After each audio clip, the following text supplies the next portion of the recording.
তার 31তম সম্মেলন এখানে হচ্ছে। আমরা মূলত সরকারের পাবলিক সেক্টর ব্যাংকিং যে পলিসি, মানে মার্জার করা, প্রাইভেটাইজেশন, তার বিরুদ্ধে দীর্ঘদিন ধরে লড়াই করে যাচ্ছে। এই সংগঠনে এই বিষয়টা প্রাধান্য পায়। এরপরে বর্তমান সরকার তারা লেবার কোড এনে শ্রমিকের রাইটসগুলোকে পূর্ণ করার চেষ্টা করেছেন। তাদের বিরুদ্ধে লড়াই স্ট্র্যাটেজি অলরেডি শুরু হয়েছে।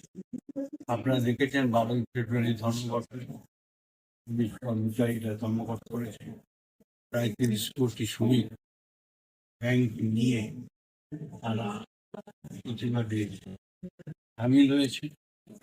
এই বিষয়গুলোই আমরা আলোচনা করছি, আমরা স্ট্র্যাটেজি করছি, আমরা আন্দোলনে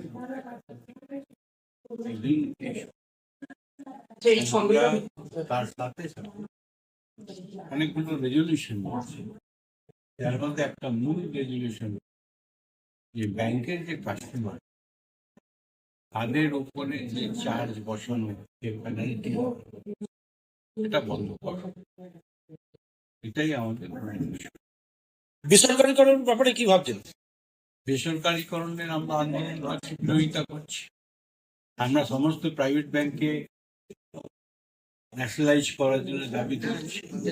বেসরকারীকরণের আন্দোলনটা 1991 সাল থেকে আমাদের চলছে, আর এটা চলবে। কেন? সরকারি সাধারণ মানুষের কাজে লাগছে, মাস ব্যাংকিং দিচ্ছে।